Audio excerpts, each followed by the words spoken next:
Bonjour à tous, bonjour à toutes et bienvenue pour cette nouvelle réaction à chaud. Aujourd'hui on va parler d'une comédie, une comédie qui est sortie sur Netflix récemment, que j'ai vue tout récemment.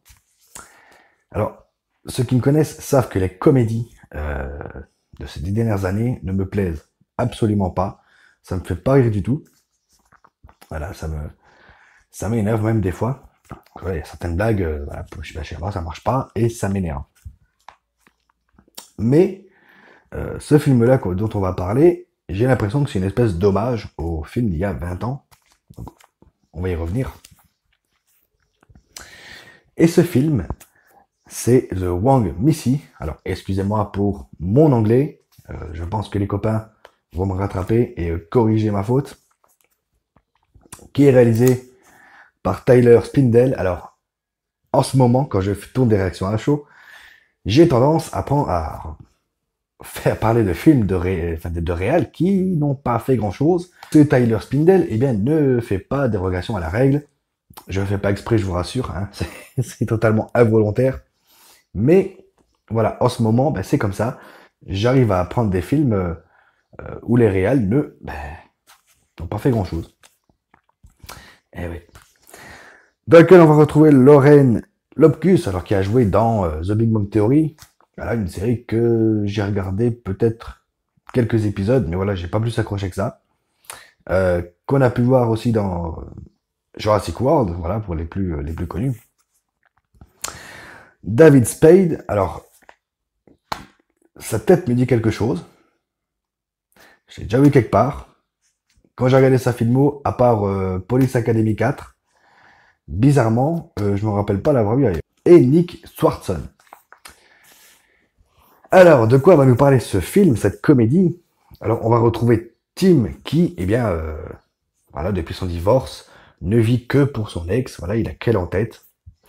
Et il va se mettre sur une appli de rencontre et il va avoir un rendez-vous avec une certaine Missy, voilà, Melissa. Et pendant le repas, pendant le rendez-vous, il va se rendre compte qu'elle est totalement délurée, totalement folle, voire un peu débile sur les bords, un peu à la Stifler, si vous voyez le genre, mais beaucoup plus taré. Et c'est quand elle lui dit qu'elle a un couteau de chasse à la Rambo dans son sac, qui va prendre peur et qui va s'enfuir. 3 mois plus tard, il va tomber, alors toujours célibataire, depuis ce rendez-vous avec Missy, il ne veut plus de rendez-vous et son ami va le forcer à rencontrer quelqu'un, sauf il ne va pas vouloir. Et quand il va partir pour un rendez-vous d'affaires pour sa boîte, il va faire la connaissance d'une Mélissa, très jolie, très belle, une blonde, voilà, qui était aussi Miss Univers, non, Miss quelque chose.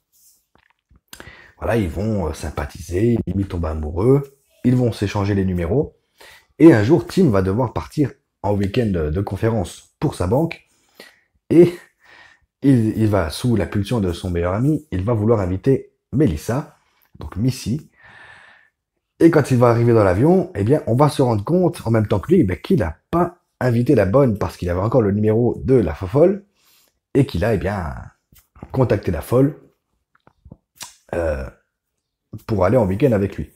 Ce qui va entraîner plein de péripéties, plein de scènes comiques, alors c'est une comédie romantique en même temps, donc voilà, je pense que vous rendez compte de la fin. Donc, qu'est-ce que moi j'ai pensé de ce film?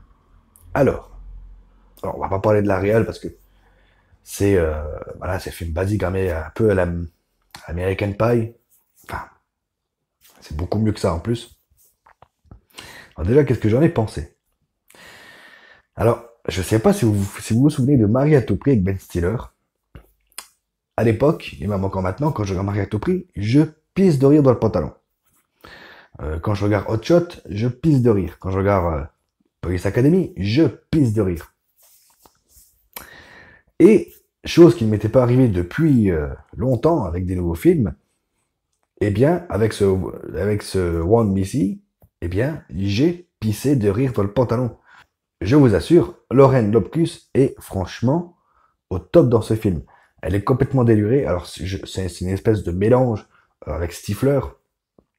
C'est franchement super. David Spade également. Alors, sur son côté, un peu garçon, je dirais pas timide, mais vous voyez le genre un petit peu qui se retient, voilà, qui pense à sa carrière, qui oublie de vivre. Une chose que je pense qu'on oublie tous quand on travaille, d'ailleurs. Je devrais peut-être changer de boulot. Donc voilà. Bref, non, franchement, c'est pas mal. Alors, il y a une scène alors, c'est des scènes bêtes en fait. Euh, Dans l'avion, Tim s'endort et à son réveil, eh bien, il se rend compte que Missy, elle est en train de le branler. Alors, bien sûr, elle a mis une veste, machin. Mais voilà, elle est en train de le branler et tout le monde dans l'avion l'a vu et l'entend.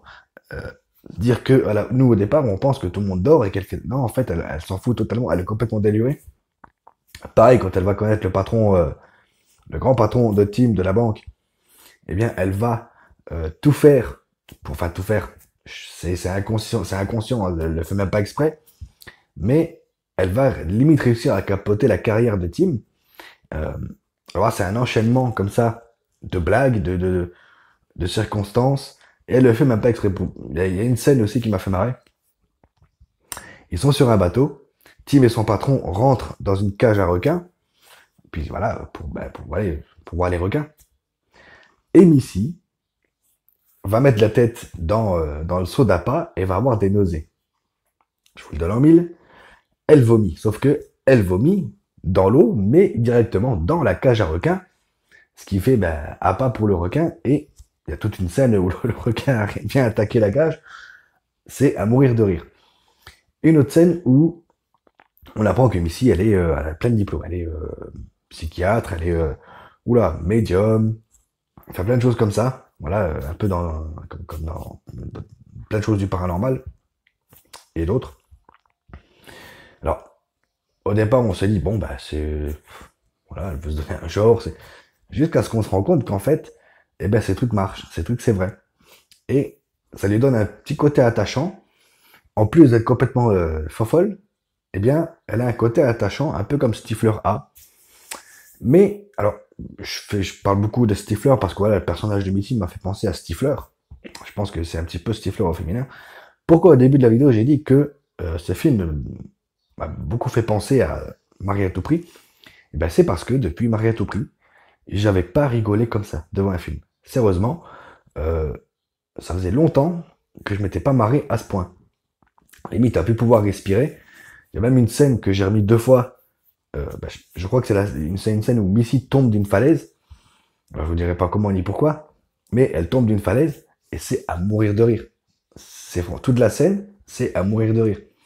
Alors, après voilà, ça se passe sur une île un peu, je crois que c'est à Hawaï. Voilà, ça se passe à Hawaï. Voilà, pendant la conférence. Alors, voilà, c'est beau, c'est paradisiaque, c'est voilà, la réelle, c'est pas top top non plus. Voilà, c'est du basique. Alors, mais est-ce qu'on doit s'arrêter à la réelle? Non. Voilà, quand je dis toujours, il y a le scénario, il y a les acteurs. Voilà, moi, je connais plein de films où la réelle c'est de la merde et les films sont pas si mal. Bref. Donc, est-ce que je vous conseille de voir ce The One Missy? Eh bien, bien sûr que oui, c'est dispo sur Netflix. Alors, faut vous mettre des réserves. Euh, les blagues tournent beaucoup autour du cul. Alors, est-ce que ça gâche le plaisir des films? Pas du tout. American Pie parle que de ça. Et il y a des scènes qui marchent. Enfin, pas toutes, mais il y a des scènes qui marchent. Marie à tout prix tournait beaucoup aussi sur le cul. Et ça faisait pisser tout le monde de rire. Alors, est-ce que moi je suis resté bloqué dans ces années-là? Peut-être. Je pense même. Mais voilà, ce film-là, franchement, c'est une belle surprise. Je m'attendais pas à aimer. Voilà, pour moi, c'était ni plus ni moins qu'encore un film de comédie, comédie romantique. Voilà. Quand j'ai vu la bande-annonce, bon, déjà que la bande-annonce m'avait fait marrer, mais bon, voilà, je tiens toujours des réserves sur les bandes annonces parce que enfin, je pense qu'on parlera aussi des bandes annonces, un de ces quatre, parce que je prépare une vidéo sur les bandes annonces. Donc voilà, je vais pas vous dire ce que je pense des bandes annonces, mais voilà. Donc, j'ai regardé le film est génial, euh, j'ai vraiment bien rigolé. Après voilà, il y a aussi une part de, voilà, part de comédie romantique, et le fait qu'on s'attache aux deux personnages, donc à Tim et à Missy, c'est ça qui est pas mal, c'est que eh ben, même la comédie romantique fonctionne. Et pourtant, je suis pas un grand fan des comédies romantiques. Euh, J'en ai vu beaucoup dans ma jeunesse, et je suis pas un grand fan. Voilà, j'aime bien, mais je ne suis pas un grand fan. Donc voilà. Oui, j'ai grandi dans les années 90 où on baignait là-dedans. Donc j'y peux rien. Et donc ce film-là reste attachant. On rigole bien. Alors comme à mon habitude, j'aime pas mettre des spoilers. Donc c'est pour ça que je bégaye, c'est pour ça que j'évite de trop parler. Franchement, je vous conseille ce film, je vous encourage à le regarder si c'est pas encore fait. Si c'est fait, eh bien n'hésitez pas à me dire ce que vous avez pensé du film en commentaire. Voilà. Vous savez que, alors, je lis souvent les commentaires, mais j'ai pas forcément le temps d'y répondre. Bon, quand j'y réponds, voilà, c'est vraiment à la va-vite parce que j'ai pas trop le temps. Mais je vous promets qu'un jour, je vais prendre le temps de lire tous vos commentaires. Donc, voilà. Non, The Wong Missy, regardez-le, ça vaut le coup. On passe un bon moment, on rigole bien. Beaucoup même, enfin pour ma part. J'ai même failli faire pipi dans le pantalon. Imaginez-vous. Donc, voilà. Et petite info, avant de clore cette vidéo, euh, donc la chaîne Twitch est toujours là. Alors voilà, je mets souvent les rediffs de la chaîne Twitch sur YouTube. Pourquoi? Parce que je n'ai toujours, enfin, je n'ai trouvé le moyen de faire des lives jeux vidéo comme je faisais avant avec la Xbox One. Le problème, c'est que ça marche pas comme je veux. Donc, je continue à faire des lives Twitch et à les remettre sur YouTube. Alors oui, je ne parle pas beaucoup quand je joue. C'est comme ça. À moins que je reçois des messages sur le chat, je discute, mais sinon, je ne parle pas beaucoup. Donc voilà. Donc n'hésitez pas aussi à aller venir me faire un tour sur la chaîne Twitch. Voilà, de toute manière, je mets sur Twitter quand je fais des Twitch. Donc voilà. Quant à moi, eh bien écoutez, j'espère que ce film, vous allez le découvrir. Et si vous l'avez découvert, eh bien écoutez, n'hésitez pas à me partager ce que vous avez pensé de ce film. Si ça vous a fait penser à Stifler ou à Malgré tout prix, enfin voilà, n'hésitez pas à me dire en commentaire. Quant à moi, je vous retrouve très bientôt. Continuez à regarder des films, à jouer aux jeux vidéo. Ciao.